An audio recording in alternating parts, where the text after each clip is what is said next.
Assalamualaikum warahmatullahi wabarakatuh. Perkenalkan, nama saya Nadia, NPM 2341206. Di sini saya akan menjelaskan sebuah materi dari mata kuliah pengantar akuntansi. Saya akan menjelaskan tentang kertas kerja untuk perusahaan dagang. Kertas kerja atau neraca lajur adalah suatu kertas berkolom-kolom atau berlajur-lajur yang direncanakan secara khusus untuk menghimpun semua data akuntansi yang dibutuhkan pada saat perusahaan akan menyusun laporan keuangan di akhir satu periode akuntansi. Apa saja yang termasuk kertas kerja? Kertas kerja memuat 5 bagian pokok, yaitu 1. Neraca saldo, 2. Neraca saldo setelah penyesuaian, 3. Neraca saldo setelah penutupan, 4. Laporan perhitungan laba rugi, dan kelima neraca. Adapun manfaat dari kertas kerja adalah sebagai contoh berikut. 1. Berfungsi sebagai referensi dalam pembukuan ayat jurnal penutup. Kedua, sebagai referensi dalam memeriksa data akun dan jumlah saldo yang akan disajikan dalam laporan keuangan. Ketiga, menggolongkan, meringkas, dan mengevaluasi pencatatan transaksi. Keempat, sebagai petunjuk bahwa prosedur yang dilakukan untuk menyusun laporan keuangan sudah dilaksanakan. Kelima, memudahkan untuk menemukan kesalahan-kesalahan yang memungkinkan dilakukan pada saat pembuatan jurnal penyesuaian. Bagaimana cara membuat atau menyusun kertas kerja? Yaitu pertama, menyiapkan format yang berisi jumlah kolom yang sesuai. Seperti yang sudah dijelaskan sebelumnya, bahwa contoh kertas kerja memiliki berbagai macam jenis dan memiliki jumlah kolom yang berbeda-beda.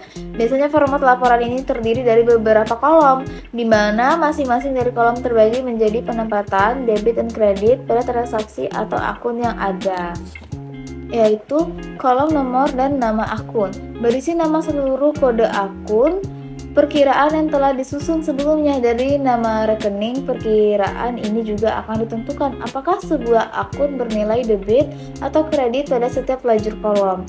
Lalu yang kedua, kolom neraca saldo. Informasi-informasi yang tercantum pada lajur neraca saldo adalah sama persis dengan yang tercantum pada jurnal laporan neraca saldo, sehingga jika perusahaan menggunakannya, neraca saldo dapat langsung dibuat di dalamnya, tidak perlu dibuat secara terpisah.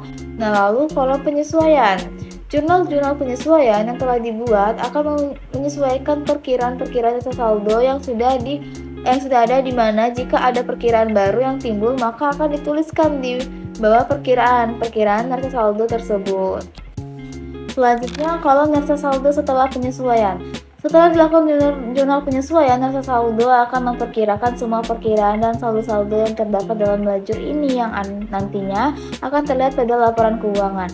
Untuk perkiraan-perkiraan neraca saldo yang tidak dipengaruhi oleh jurnal penyesuaian, langsung dipindah ke lajur ini. Tetapi bagi perkiraan yang dipengaruhi oleh jurnal penyesuaian, harus dihitung saldo perkiraan yang bersangkutan dan kemudian dipindahkan ke lajur ini. Lajur ini pada akhirnya harus dijumlahkan kedua sisinya, sehingga kebenaran dan ketelitian dalam lajur ini dapat terjamin. Lalu kolom neraca berisi sebuah perkiraan real yang merupakan perkiraan dari akun sebelumnya. Kolom neraca ini berfungsi untuk melihat jika masih ada kesalahan atau ketidaksesuaian saat menyusun neraca saldo setelah penyesuaian dan memeriksa ketepatan perhitungan yang dilakukan. Lalu kolom laba rugi berisi semua perkiraan nominal yang merupakan perkiraan yang akan dikelompokkan atau dimasukkan dalam laporan. Setelah menyiapkan format, langkah selanjutnya dalam membuat neraca buku besar adalah menginput nomor dan nama akun dalam kolom yang tersedia. Masukkan saldo akun dari buku besar ke dalam kolom daftar saldo yang ada dalam lembar kerja yang tersedia. Lalu tambahkan jumlah neraca saldo yang ada pada laporan sebelumnya. Dan yang ketiga, masukkan ayat jurnal penyesuaian pada kolom penyesuaian. Isilah kolom ini dengan nominal yang telah dibuat dalam laporan ayat jurnal penyesuaian sebelumnya. Kemudian, pindahkan saldo ke daftar yang sudah disesuaikan antara debit dan kredit. Data yang dibutuhkan untuk memasukkan data jurnal penyesuaian biasanya diperoleh dari data aset perusahaan yang mengalami penyusutan seperti pemakaian peralatan untuk operasional, yaitu furniture, komputer, mesin, dan lain-lain. Selanjutnya yaitu menambahkan nominal pada neraca saldo setelah penyesuaian. Ketika telah ditemukan nominal atau saldo antara neraca saldo dan juga jurnal penyesuaian, langkah selanjutnya menjumlahkan atau mengurangi antara keduanya dan tulis pada kolom neraca saldo setelah penyesuaian. Jika pada kolom terdapat persamaan debit maupun kredit, maka cara menghitungnya dengan cara ditambah. Begitupun pula sebaliknya.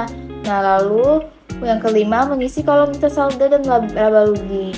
Selanjutnya pindahkan jumlah-jumlah di dalam kolom daftar saldo, lalu sesuaikan ke dalam kolom laba rugi. Kita bisa menjumlahkan kolom-kolom laba rugi dan kolom-kolom laporan posisi keuangan serta memasukkan angka laba rugi sebagai angka pengumbang ke dalam kedua pasang kolom di atas dan sekali lagi menjumlahkan kolom tersebut.